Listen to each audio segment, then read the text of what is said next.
All right, what's going on, everybody? It's your boy Parham. And I'm Ryan. It's another episode of Sober Talk presented by Hunter House. Before we kick in everything, let's get into last night, man. Man, that turnout last night Yeah, was something crazy. I was not expecting it. man. If you wasn't there, you don't know. Hunter House Recovery had the white party. Amazing. When I say the turnout, the food, the atmosphere, everything, the giveaways, we just had an overall good time. So y'all could go back. Y'all can check that on y'all own time to see how fun it was. Make sure y'all there next time though. You feel me? Got to be for the next one. Nah. So let's jump in, man. hmm I know a lot of people have concerns hmm about what recovery looks like after. hmm You know, when you walk out those doors, the treatment center, you've been doing all these groups and meetings, and every day's a good day or every day's a bad day. Now you're getting back into reality. hmm You know what I'm saying? We all Absolutely. got like a vision or thought hmm of what that might look like. You know what I'm saying? So it's like when you first got out of treatment, what was your thought? When I first got out of Meridian, and it was so funny too, because I'd never been to rehab before. So that was my first time ever going to rehab, and I was there for 2 weeks inpatient in Meridian. And honestly, it was like jail, bro. It felt like jail. And it wasn't even that bad. It was more of, you gotta sleep on this twin bed. You gotta be around a bunch of strangers that you've never met before. And I'm like, okay. It took me a day or so to be like, all right, I'm getting acclimated to it.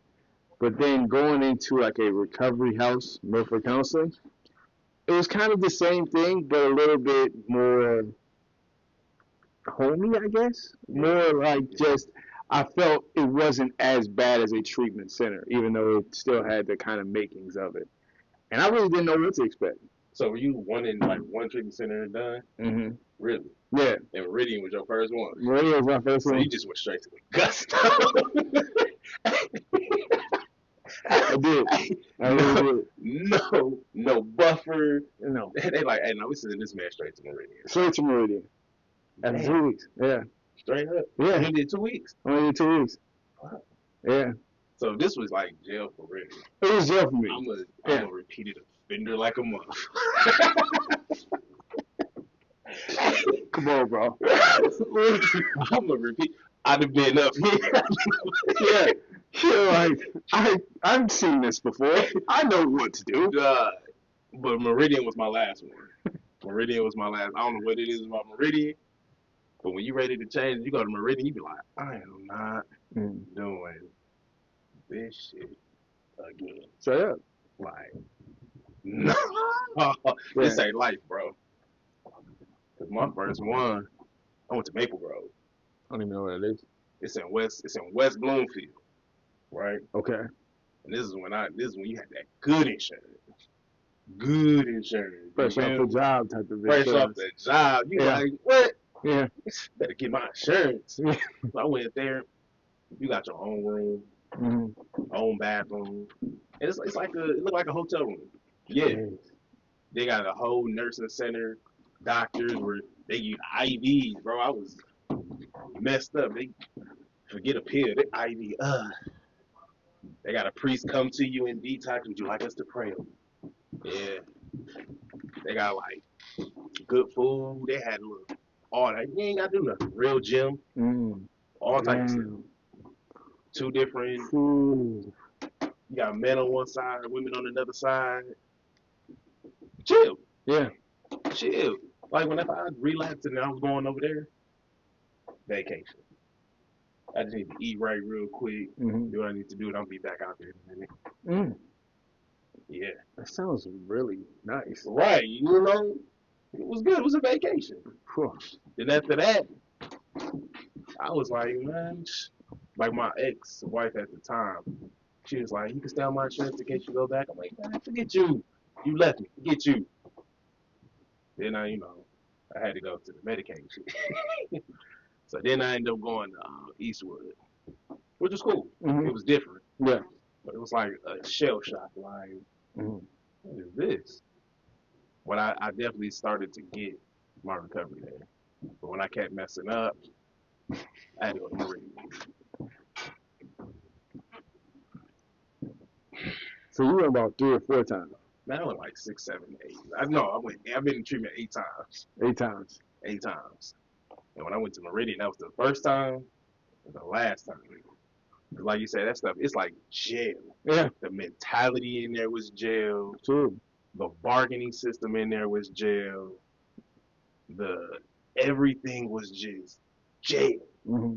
And I'm like, bro, if I'm here, if I keep going, I'm gonna end up in jail for real. Yeah. Like, and then it wasn't really, you could get away with whatever. There was so much going on. It was like, man, I'm gonna go to my room. You know, it put what's that? It was a scare straight for adults. Oh, I was I like, used to I used to see those like shows back in the day, scared straight for the kids, and they'd throw them into like those what is it, the juvie centers, yeah, juvenile delinquent centers, and I only saw that show maybe once or twice, but they would make it seem like yeah, it's the worst thing of all time when it comes to those. my last treatment, I seen one dude come and go. Cause I was there 30 days. Hmm. He came and went every week. Yeah, So it was just more he a was there, pattern that he did over and over. heavy pattern, and that's a whole nother subject with patterns.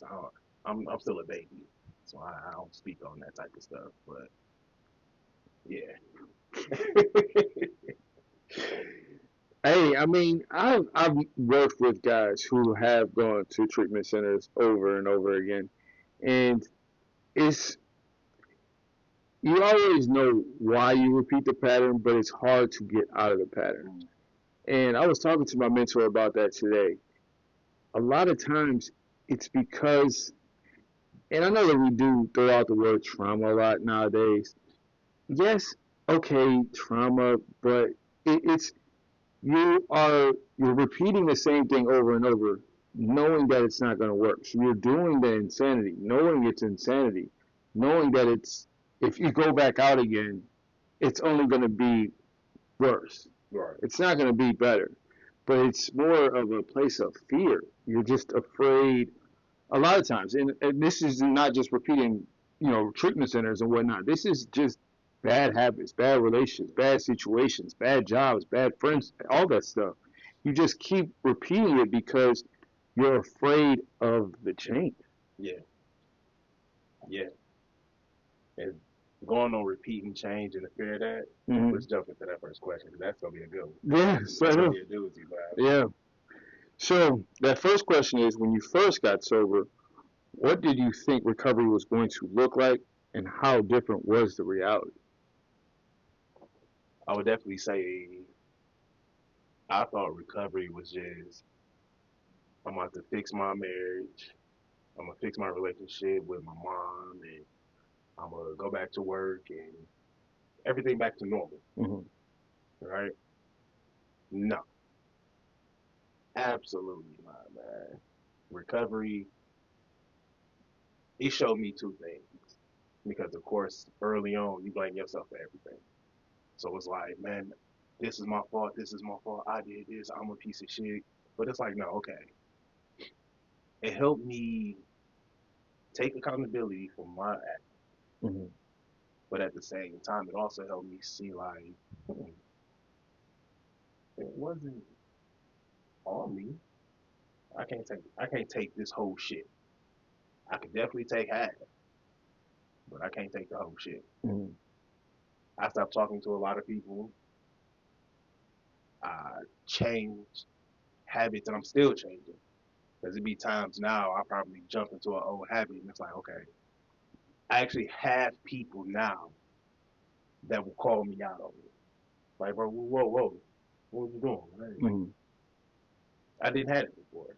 Like, it was like, huh, he's a grown man, he knows, or this he knows. And it was like, dang, sometimes you kind of wanted somebody to just like reach a hand. You never know how that important that is. And that actually showed me to start reaching my hand. And now my recovery looks completely different. Different person, different people around me now. And is it still a fear of change? Absolutely. Like if you're not afraid, you're not alive.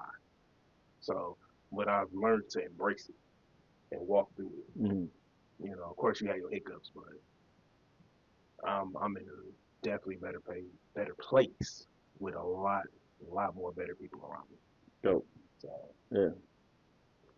what I would about for you? say for me, I really didn't have an idea what sober was going to be or what it was going to look like because when I really started actively drinking, I was in high school.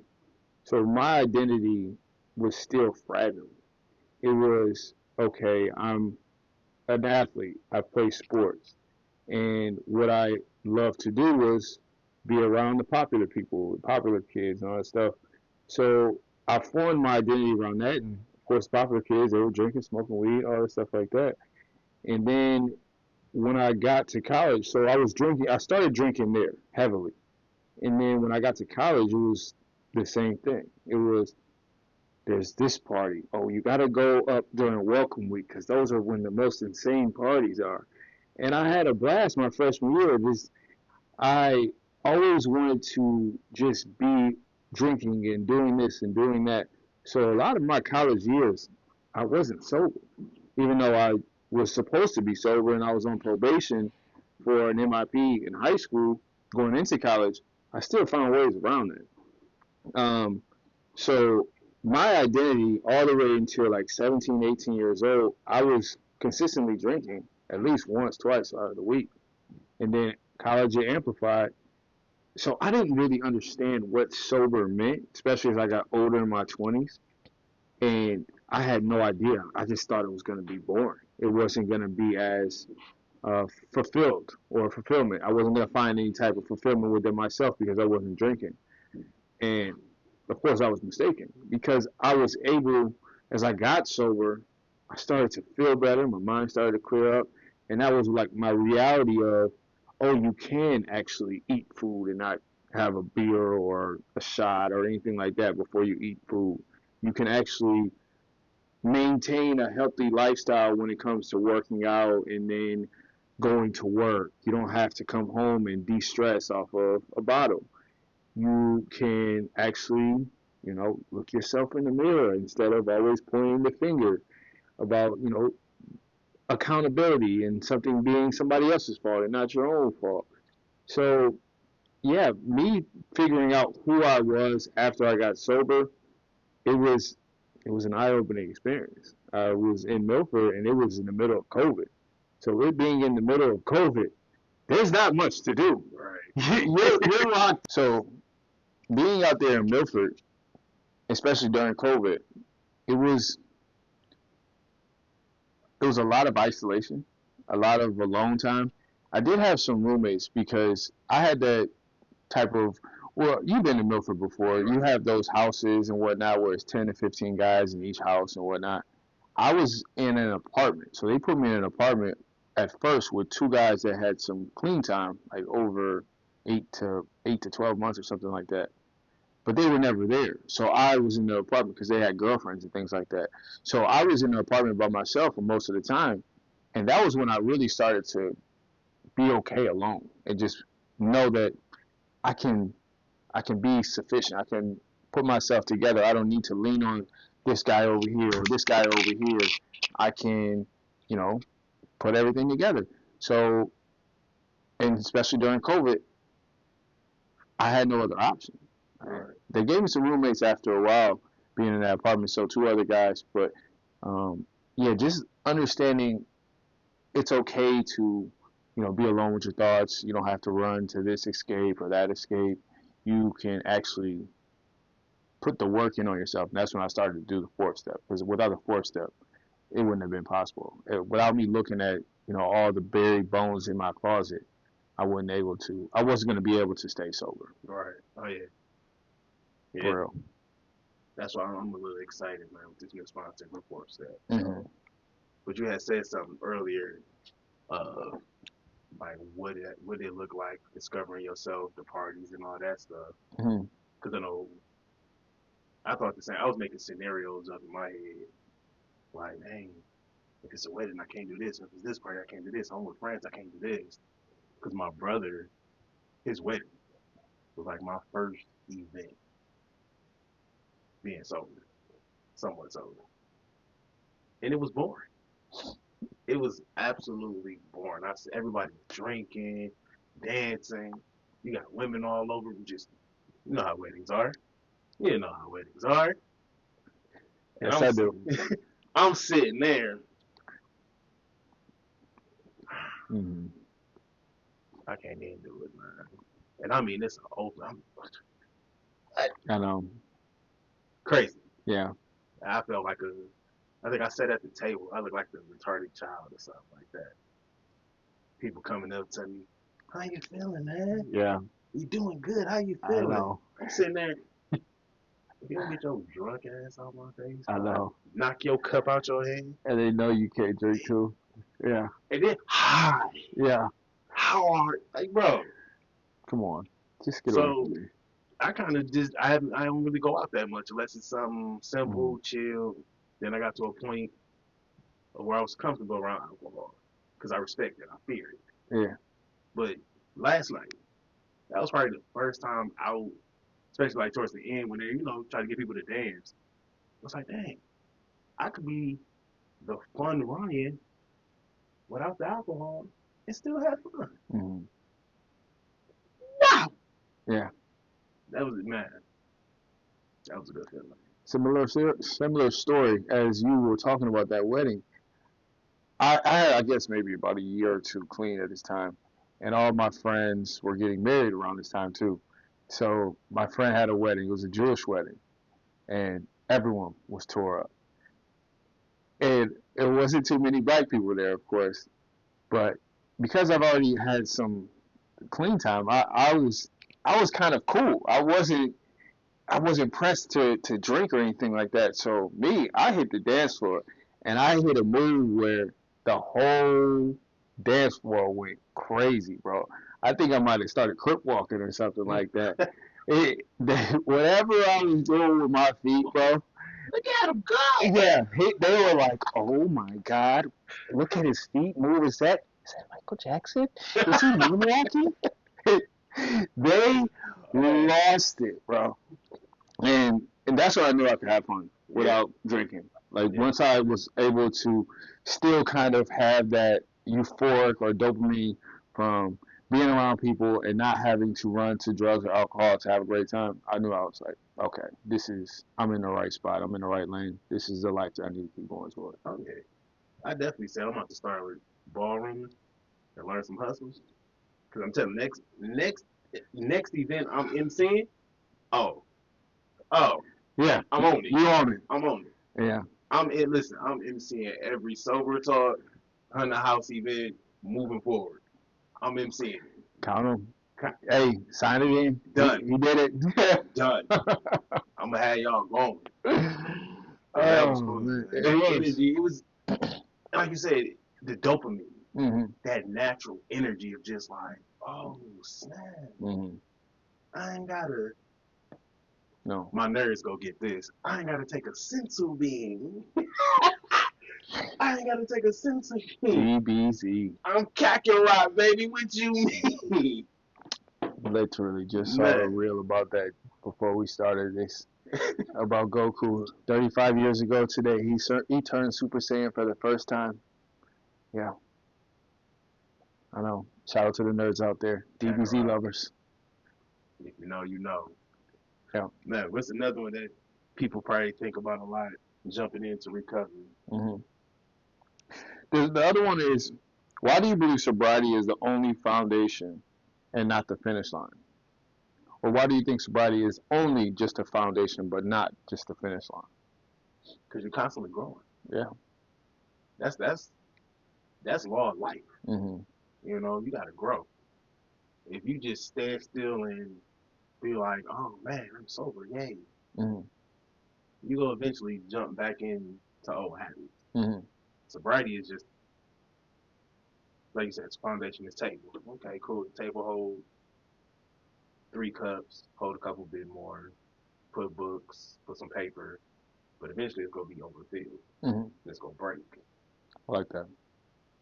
Yeah. You know what I'm saying? That's Mhm. just like with your recovery. If you don't keep growing as a person, and then us as humans, we always want more. Mhm. You know, whether if it's in a humbling way of growth to help others, or if it's in a selfish way. I can't sit up here and say just because you're in recovery, Mhm. you're a great person. No, you can still be a piece of shit. That's who you are. But you Facts. grew as a piece of shit. You went from a street level thug to some big time sleazeball, and I'm Yeah. proud of you. Mhm. But growth, man. Mhm. You know, that's just me.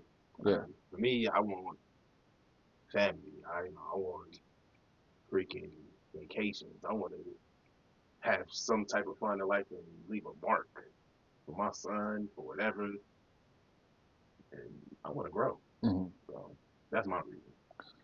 Yeah, I would agree with that. It's the what I've noticed in recovery.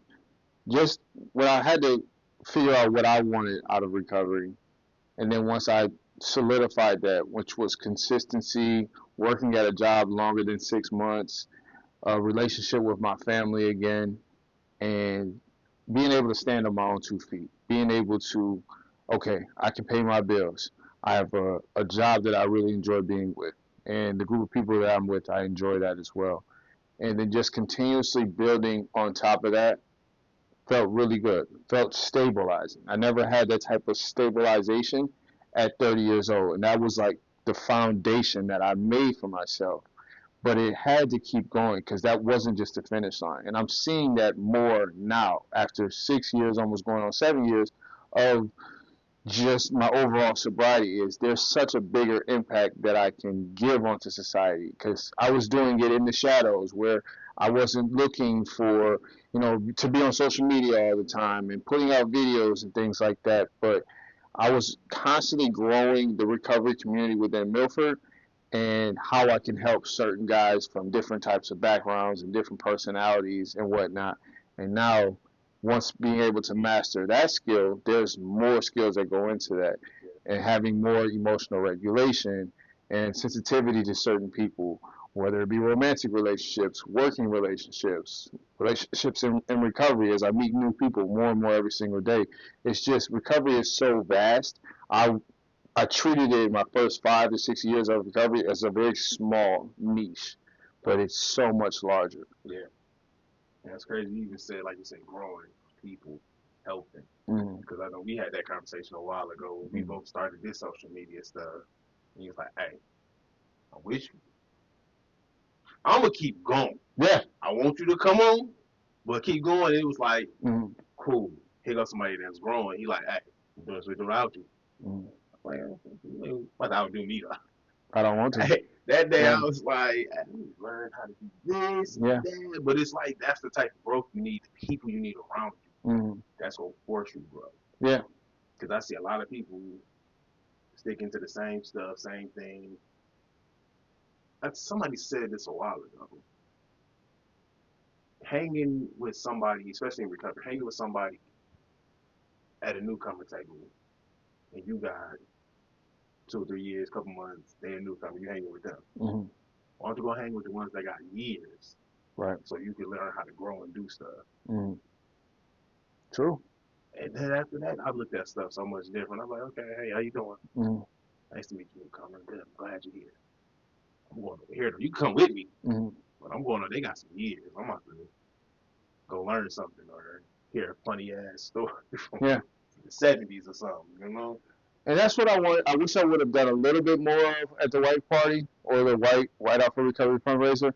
I know it was so much going on, and it was just from this person to this person, and then we're gonna do this, and then we're gonna do that.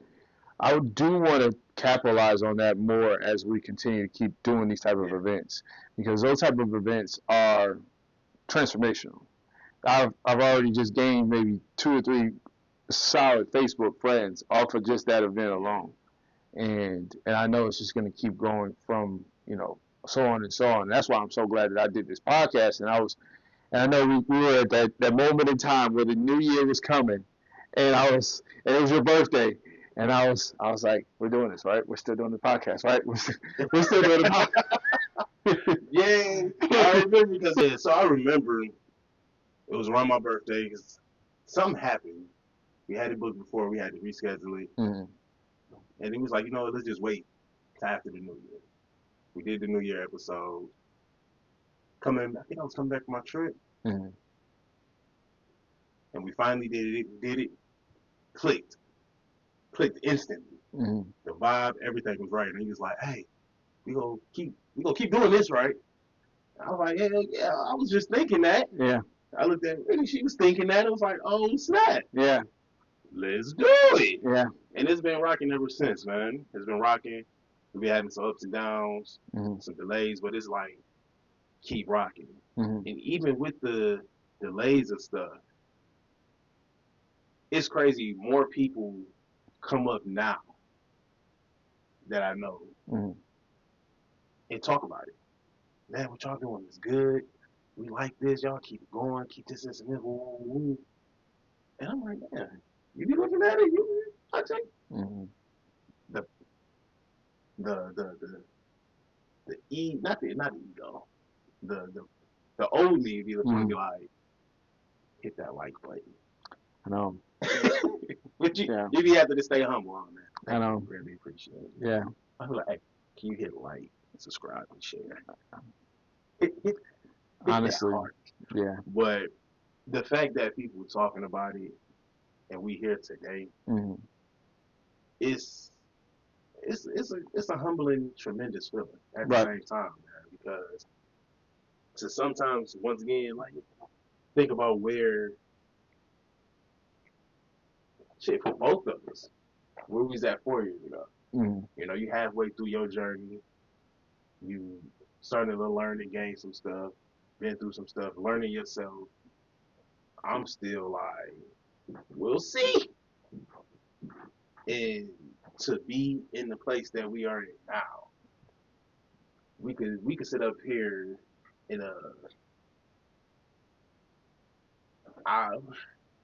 ignorant state of mind and be like, man, I ain't where I want to be. This ain't that, and not look at like, man, Mm-hmm. I was just an alcoholic. Yeah. That part. Yeah. You could be like, man, I was just slicing bread with a degree. Right. And I could be like, man, I was working at Coney Island with a degree. Yeah. But yet, like, damn, we had to go through that.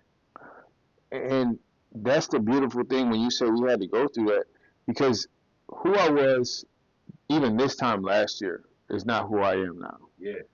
And who I was when I first met you guys and did this podcast in February is not who I am now.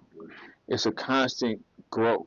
And I wasn't fulfilling that growth 2, 3, 4 years into my sobriety. I was just in a comfortable silo. I was in okay, I've created the consistency. I've created the stability. I've helped people in recovery, but there was always something inside. You can do more, as you were talking about before. I want more. I can do more. I can be more effective. But I was living in fear. I didn't want to post on social media. I would always see my dad. I'm like, how does my dad, who's in his 70s, post more than me? and just getting just traction. I looked at his Facebook page the other day. He has like 7,000 posts. What does your dad do? Well, right now my dad is a retired engineer, and he's living the second part of his life as a golf enthusiast who works at a retail store. I believe it's Whole Foods and whatnot, because he's retired, is what he'll tell me all the time. But he works all the time, and then he, in the summertime, golfs almost every day. He just literally went on a trip, and he was he's taking pictures of what he's eating and where he's at on the golf course. It was a different one every single day, a different full course meal every single day. And I'm sitting here like, who is this guy? Because every time I'm sitting next to him, man of very few words. How was your day? Good. He said, nah, he got a whole following. Honestly. You got a whole following, so you really was like, I'm not about to do this. You're not. You had my moment. You're not outdoing me, especially at 70. Yeah, You're not doing this. I'm telling you, he still tries. He has posted almost just as much as I have in the past week, and I thought I was posting a lot. Hey, man, he be at the dinner table, be sitting there. Hey, Dad, can you show me how you did that reel? I need to know how you. Oh man, come here, youngster. Let me show you something. It's like, ain't this body? And he gets a new phone every year. Hey, shout out to your pops, bro. He is amazing. He like 70 my ass. Right. Bro. What you mean? I'm out here golfing. Yeah. Selfies all on the course. All on the course. Hey man, your pops got to go. When we had next event, your pops got to be there. Oh man, he has to. He But got to be there. who knows? He's always that type of person where he's gonna act like I don't want to be around people. It's like, okay, buddy, you definitely want to be around people. He's telling me this now, and it's like we're getting sidetracked. He's like, Ryan, I'm gonna need you to talk to this person, this person, this person. We're having a celebration at the house on the 4th of July. So I'm gonna need you to get your sister together, your mom together, and we're gonna all make sure that the house is spotless for this event. And I'm like, why do I have to do this? It's your house and you want to do it. He's like, no, you gotta do it. I was like, okay, all right, I see how it is. Yeah. Yeah, Mobile now, bro. What you mean? for real. Got his Facebook, Instagram. He might have TikTok. I haven't seen it, so who knows? Let's jump in the next. Okay. I'm gonna get some pointers from your pops, bro. Like, Man. It's insane. What areas of life usually need the most rebuilding after someone gets clean, such as relationships, finances, self-esteem, mental health, physical health, purpose? mental, Yes, absolutely. mental. Listen, all that other stuff does not matter. Mm. You need your mental, your physical, and your own emotional. You to sit up there and say, because I did it. Mm. That was my downfall all the time. I skipped every step. Yeah. And was like, oh, I gotta get my money up. Right. And I would get my money up. I'd be straight. Next thing you know, I'm back down. Yeah. And each time got worse. So mental, Mm. first and foremost. Couldn't agree more. And your mental health it's so important. It's so crucial because you can have the money, you can have the relationships, you can have all of the things that come back into your life after you get sober because you have a clear way of thinking. But when something bad happens to you or something that you just could not plan for happens to you, if your mental health is not taken care of, you said it. Yeah. It can all just be taken away from you and then you're right back to square one. So yes, mental health was always important to me. That's why the importance of nature walks, basketball all the time, working out, and just being alone were always key factors in of all my years of sobriety, even to this day, because you're always going to get faced with difficult situations, circumstances, people that you just have no control over, and you just have to figure out how do I respond to this.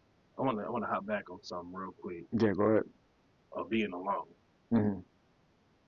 I think that is a skill trick in a lesson Mm-hmm. that needs to be taught Yeah. and done. Oof. Because Preach, brother. it's a double-edged sword, Mm-hmm. especially in addiction. Yes. Because one, we isolate Mm-hmm. when we can't handle something and get ready to relapse or we use. Mm-hmm. And at the same time, we need to learn to be alone. And I want to touch on that Mm-hmm. quick second. Go ahead. Yeah. For me, it's a lot of stuff in recovery, especially with old timers. It's like, oh yeah, and you look like, Mm-hmm. what the fuck is that? Yeah. It's the lesson of the day. fuck do you want me to do with it? Yeah. What is it? Right. And I think nobody ever talks about how. This is why I say mental is so important because everything is a balance in that. Mm-hmm. You know, you're self-centered in your addiction, but now you need to think about yourself right now Mm-hmm. to recover. You isolated in your addiction, and I'm worried about you, but now you need to learn how to be alone and stand on your own 2 feet. Right. Everything about recovery is almost the same, but in a different format of what you did. And a lot of people, from what I see, when they relapse, it's like you're not being taught properly. Mm-hmm. You know what I'm saying? So I want, even though that's something that I've learned, I want you, if you could hit on that better, because you got a little bit more time than me. Definitely. And if you could touch on that. Mm-hmm. So I'll just go off the fact when I isolated when I was in active addiction. I would isolate. I would go because I was living at my parents' house at the time.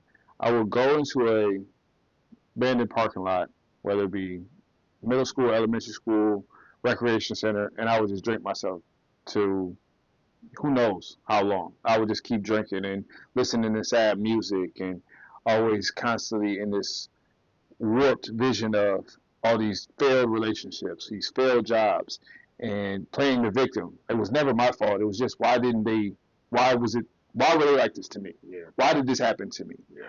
And that was the whole thinking of being in isolation. Why did they do this to me? How could they have, you know, betrayed me in this type of way? It was just always, why did they? Why did they? Why did they? It was never, what was my role in it? What was my part in it?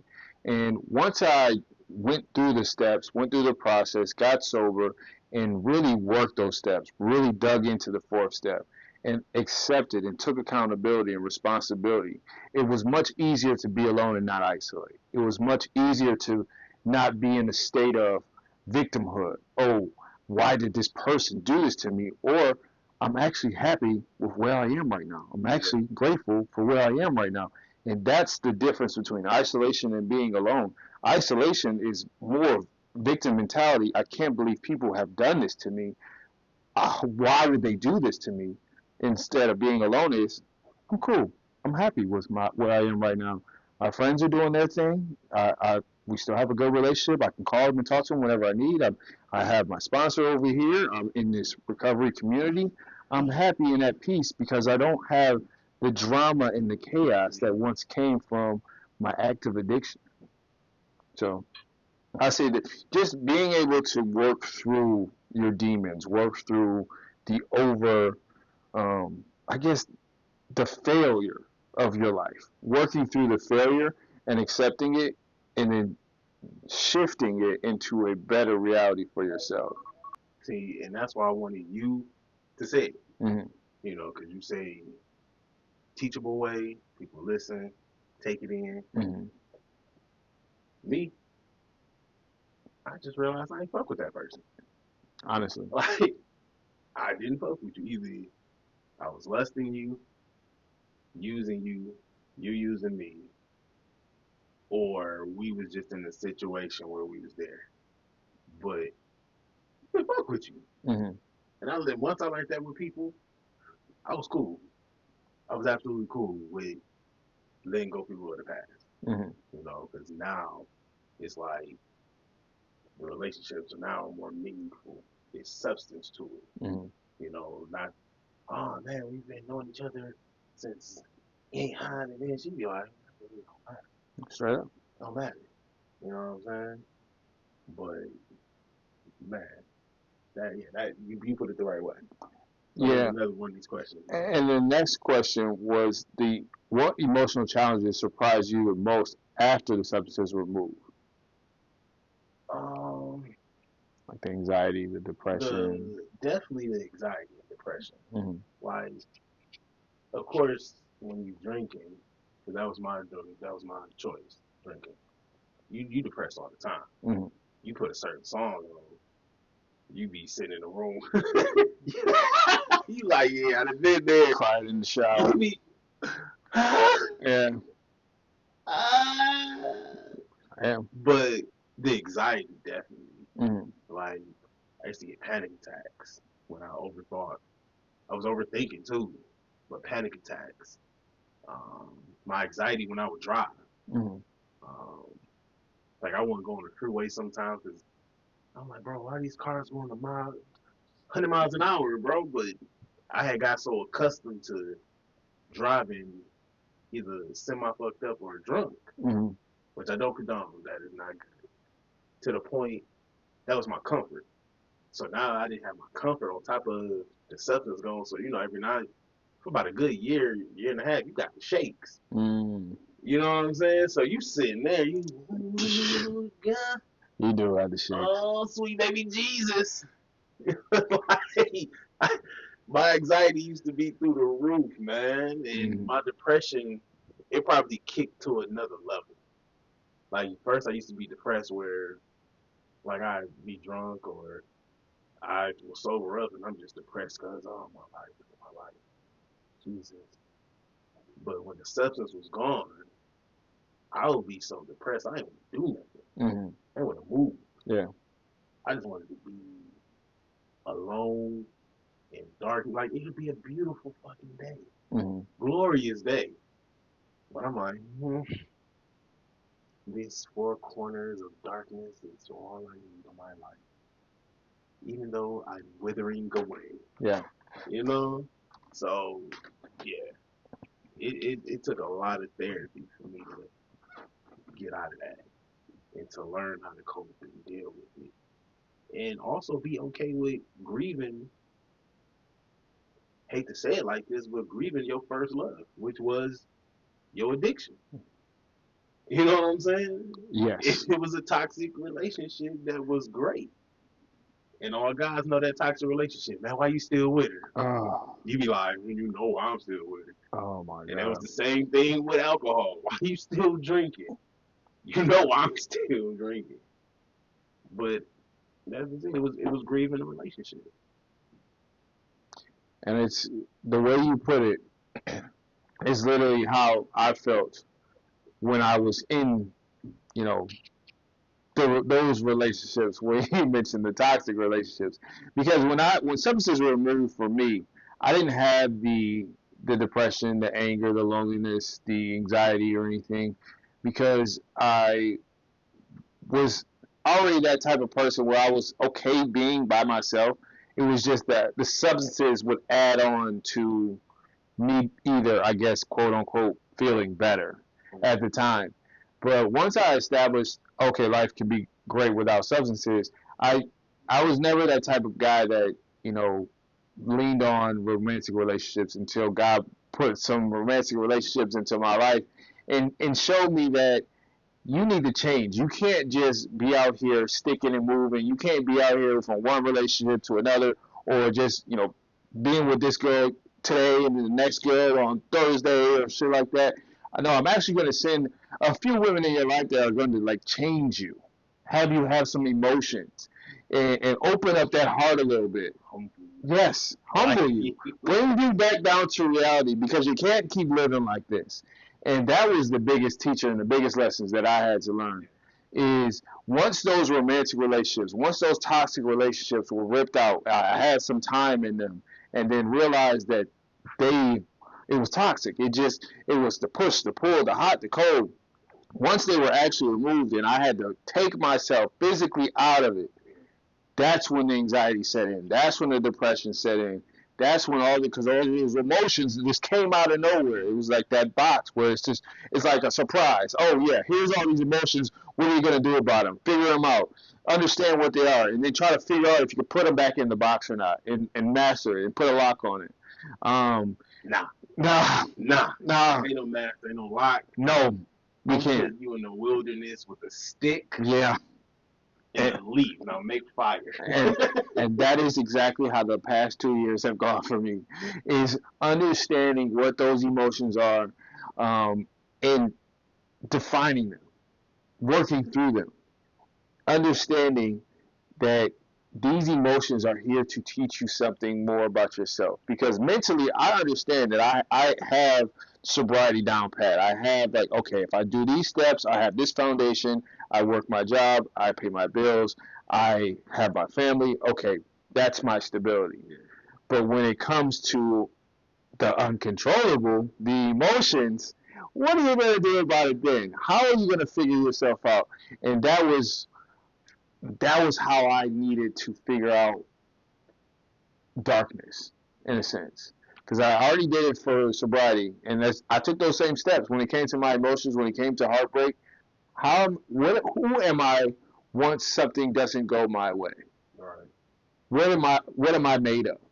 And I got back to recovery. I treated those relationships just as if they were me taking or removing alcohol or drugs. Getting back into working with people in recovery, doing the step work, making an inventory, and seeing what your role is, what your part is it in, and then accepting it. Because a lot of relationships are a lot of times, and most people don't really get it. That's why they stay in toxic relationships. Yeah. It's not about how much that person can love you. It's about how much you can love yourself and how much respect you can have for yourself to walk away when it no longer serves you. And a lot of people don't like to do that because it's very fucking uncomfortable. Yeah. So yes, And yeah. it's crazy even because a lot of different guys in recovery and out of recovery with that particular situation and mine, which I'm about to bring up, because with you, like you said, with your emotion, Mhm. for me, it was word, my word. Mhm. Now, some people may be sitting there was like, isn't it almost one and the same? No, because for me, it was like my word. Yeah. Because you had to go through the relationships to really find that other side. Yeah. To me, it was finding my worth because a lot of my depression came like being broke Yeah. or feeling like I can't do more. Mhm. It was fucking with me Yeah. like that. And it was like my biggest joke that I say all the time is like, man, and it's true. I was making more money in addiction than I do now. That's crazy. Yeah. I could go find whatever job I wanted, do whatever I wanted. So I was going to eat. Mhm. Like I made a mark. That was a trademark out of mine. I don't care what you do. I don't care if a job fired me today. I'm gonna Mhm. eat. Yeah. Man, when I started taking recovery serious, I'm about to go get this. I'm about to work here. I'm about to do it. Nope. Fuck you then. I'm about to go over and do it. Nope. Man, both of y'all. I'm about to go. Nope. Mm-mm. Absolutely not. I'm about to go do. Nope. Nope. Man, I'm about to go buy it. Nope. Closed door. Can I have a bowl of porridge? Nope. It was fucking with me. Yeah. It was fucking with me, but it humbled me because even though I was going through all these rejections, all these doors closing, other doors started to open up, and I didn't appreciate those doors because I'm like, man, okay, where to go? I was like, okay, no, let's walk through it. Let's see. Mhm.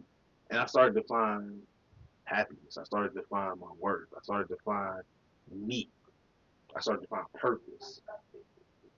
And it just, don't get me wrong, every now and then I still be like, hey, can we up the ante a little bit on this shit?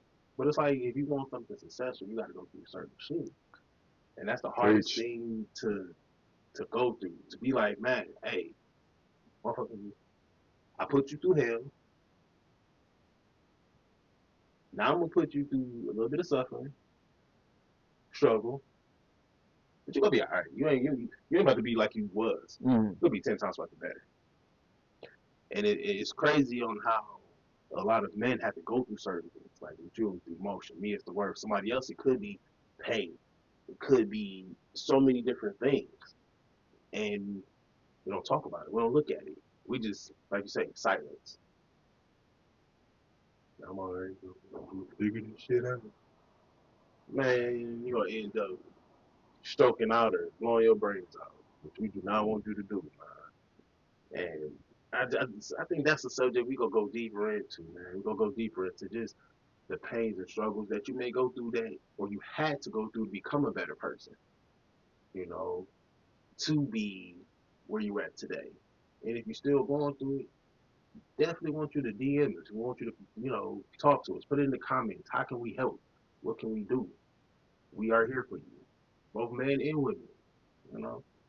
But yeah, man, that's the scary part of things, man. So we're gonna go ahead. We're gonna get ready to wrap this on up, man. Man, what you want them to do while we wrapping up? Man, if you guys just go ahead and like, comment, and subscribe, help our channel grow. I know that we're doing a great thing here in the community. We just want to expand. We just want to keep growing and helping as many people as we possibly can through just our experience, strength, and hope. There we go. I want to thank y'all for tuning in for another episode of Sober Talk. Till next time. Peace.